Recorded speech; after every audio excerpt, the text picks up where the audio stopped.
Nos gens sont terriblement pauvres et... C'est normal. Les pauvres, c'est fait pour être très pauvres et les riches, très riches. Voilà. www.libradio.org. Libradio, la radio qui rétablit l'équilibre. Nous sommes le mercredi 3 mars. Bonjour Mirella, tu es secrétaire syndicale au SIT, donc c'est le syndicat interprofessionnel des travailleuses et des travailleurs. Nous allons parler d'un objet soumis au vote le 7 mars prochain, c'est la loi pour l'indemnisation des travailleuses et des travailleurs précaires. On va immédiatement revenir là-dessus, mais avant cela, il serait du meilleur goût que tu puisses te présenter un petit peu. En tout cas, voilà, qui es-tu et en quoi consiste ton travail? Je suis secrétaire syndicale au syndicat SIT depuis plus de 10 ans maintenant. Je m'occupe des personnes qui travaillent dans l'économie domestique actuellement. Dans mon travail, en fait, il y a 2 volets. Il y a la défense individuelle. Donc, les personnes viennent nous raconter leurs conditions de travail et puis on vérifie si ça correspond à la loi ou pas. Si il y a des écarts, on va dire, ou des abus, eh bien, on essaye de faire en sorte que ça change pour récupérer, par exemple, des salaires arriérés ou d'autres types d'injustices. Et puis, il y a tout le volet collectif où on essaye de réunir les personnes d'un même secteur professionnel pour déjà discuter des conditions de travail et puis d'élaborer des revendications pour que ça change en mieux. Selon toi, c'est une question qui devrait arriver un peu plus loin, mais j'ai envie de te la poser tout de suite. Selon toi, le droit du travail en Suisse, voilà, en état de la situation, est-ce qu'on est sur un droit du travail qui est quand même assez présent, et puis est-ce qu'on est dans une dynamique qui va vers le mieux, ou est-ce qu'on est dans une posture défensive, parce qu'on voit que c'est un peu des attaques de tous côtés et qu'on doit tenir? Alors indéniablement, on doit tenir. Le droit du travail en Suisse protège assez peu les salariés parce qu'il y a cette notion de la liberté du contrat. On doit pouvoir être libre dans le contrat. Mais cette notion de la liberté de contracter, en fait, ça tourne à l'avantage de l'employeur qui a beaucoup plus de ressources, on va dire, pour négocier. Et la protection des salariés est assez faible. Le code des obligations, c'est quelque chose d'extrêmement minime, raison pour laquelle, au niveau syndical, on organise les salariés pour signer des conventions collectives de travail ou, quand on n'y arrive pas, parce qu'en face, on n'a pas des groupes d'employeurs, des fédérations, comme dans le bâtiment, par exemple. Il y a un groupement d'employeurs avec qui on peut discuter. Quand il n'y a pas ça, eh bien, c'est l'État qui édicte des contrats types de travail pour éviter la sous-enchère salariale. Mais est-ce à dire que des catégories de travailleuses et de travailleurs, que dans certains corps de métier, les catégories étant absentes, eh bien, c'est encore plus problématique? Bien sûr, par exemple, dans l'économie domestique, il n'y a pas de fédération d'employeurs. Tu ne peux pas discuter avec des employeurs. On ne peut pas, comme dans le bâtiment, par exemple, où il y a des entreprises, des grosses entreprises, il n'y a pas. D'accord. Du coup, on ne peut pas mettre en place des conventions collectives de travail. Avant la votation du mois de septembre de l'année dernière, il n'y avait pas de salaire minimum collectif. C'était, par exemple, dans l'économie domestique, pour prendre comme exemple, le premier salaire minimum pour quelqu'un qui n'a pas d'expérience, c'était 19,50 francs de l'heure brute pour 45 heures de travail par semaine. Maintenant, avec le salaire minimum qui a été accepté en septembre dernier, tout le monde est monté à 23 francs minimum. Ce qui reste tout de même, voilà quoi. Okay. Ce qui reste un minimum. Oui, absolument. Comment est-ce qu'on peut infléchir cette situation? Est-ce qu'il s'agirait que les gens se syndiquent pour pouvoir venir grossir les troupes des syndicats et puis à un moment donné arriver justement à instaurer, comme tu l'as dit, ce rapport de force? Y a-t-il d'autres pistes? La loi, c'est souvent ça vers quoi on essaye d'aller, que des lois soient édictées pour justement empêcher les abus? Alors, il y a plusieurs possibilités. Effectivement, se syndiquer. Pourquoi se syndiquer? Parce que dans la loi, si tu veux, il y a quand même une petite protection syndicale. D'accord ? Quand tu revendiques quelque chose, tu revendiques un droit et que tu es syndiqué, on peut dire, par exemple, si tu perds ton travail, on peut dire, la personne, elle a perdu son travail parce qu'elle était syndiquée, elle était représentante syndicale. Donc, parce qu'elle a fait valoir un droit, elle a perdu son travail, et donc ça, il peut relever d'un caractère abusif.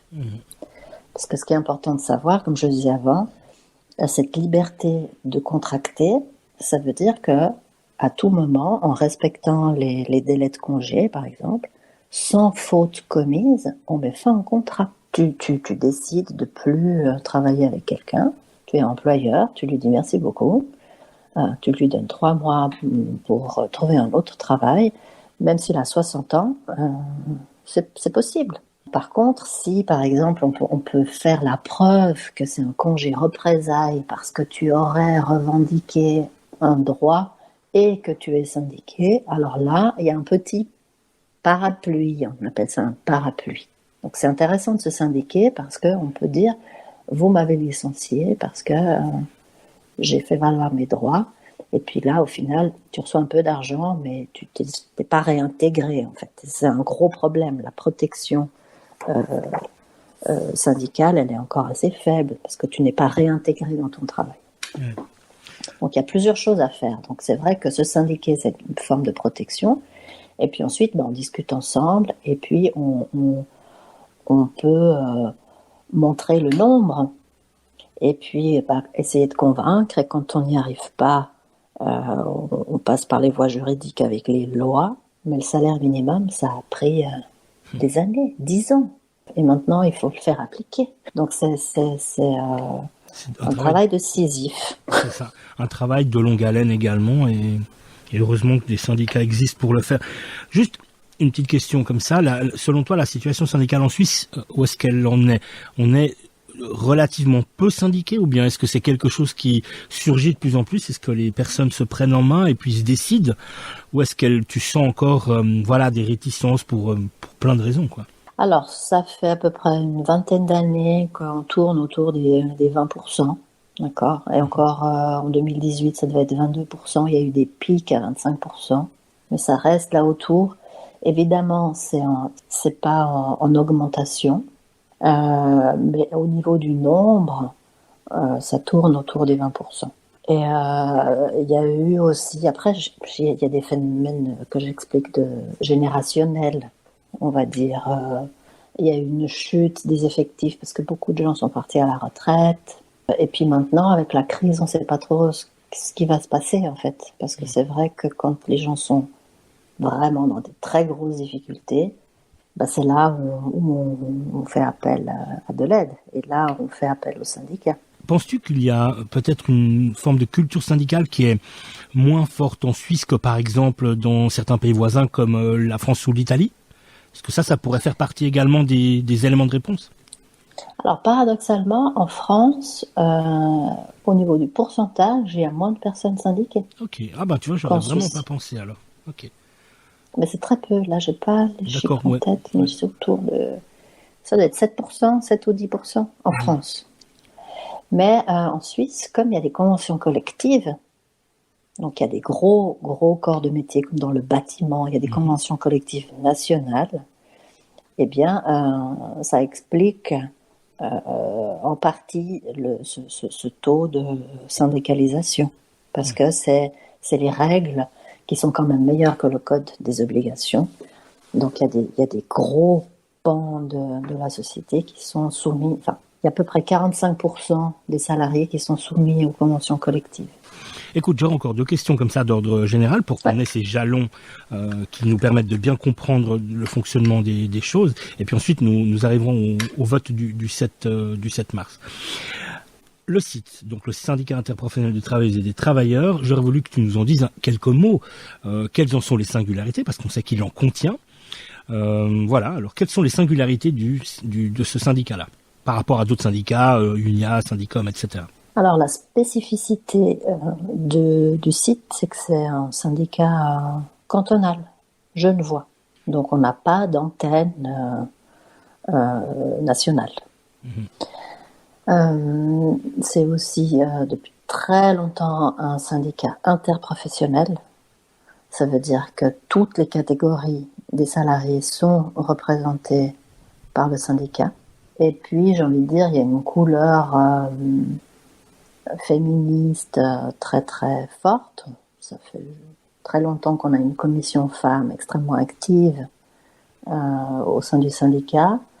Et puis, une autre particularité, c'est qu'on est apolitique dans le sens où le secrétariat, les secrétaires syndicaux engagés ne peuvent pas être élus dans un parti politique.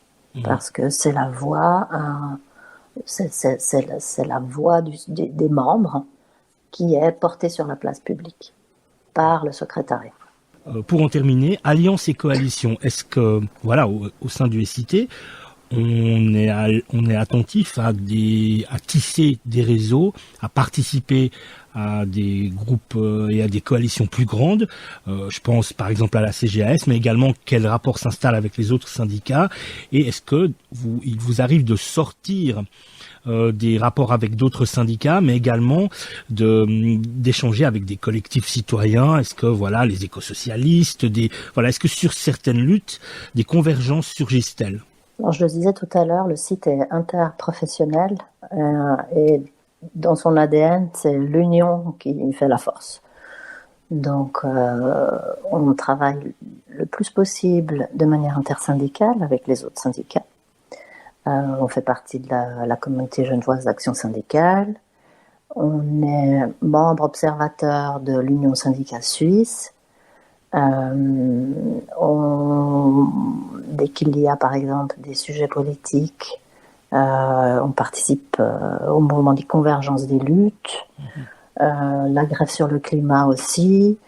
On essaye de faire partie des mouvements qui luttent pour l'intérêt général de manière concertée et collective. Ouais. Ça, c'est vraiment quelque chose qui est très important pour nous. Donc on peut également parler de lutte intersectionnelle. Ah, bien sûr. Pour en terminer complètement, pour cette première partie de l'entretien, alors qui sont les ennemis? Qui identifiez-vous comme des ennemis? Non, parce que j'aimerais qu'on fasse pas la confusion entre un petit entrepreneur qui va avoir 1, 2, 3 employés, ou qui est un auto-entrepreneur avec une multinationale qui va employer des dizaines de personnes. Voilà. Est-ce qu'il y a un profil type d'une certaine manière de l'ennemi? Où se trouve-t-il? Alors j'ai envie de dire l'ennemi, c'est celui qui privilégie les intérêts d'une minorité fortunée, qui sape l'intérêt général, en fait. Donc l'ennemi, c'est tout ce qui empêche la solidarité, qui est contre la redistribution des richesses, qui exploite impunément les précaires et les personnes qui sont vulnérables. C'est ça l'ennemi, en fait. Donc il peut prendre de multiples formes. Oui. Okay. Merci beaucoup Mirella. Alors si tout va bien pour toi, à moins que tu souhaites ajouter quelque chose à notre échange jusqu'à présent. Pour moi c'est bon. Ok, alors on va passer à la deuxième partie de l'entretien. Nous allons parler du vote du 7 mars qui arrive tout soudain concernant cette loi pour l'indemnisation des travailleuses et des travailleurs précaires. Alors avant tout, j'aimerais rappeler en tout cas le site internet, les deux sites internet qui nous concernent directement, celui du site, donc c'est www.sit-syndicat.ch, et le site de la campagne, www.indemnisation, nous aussi en un mot.ch.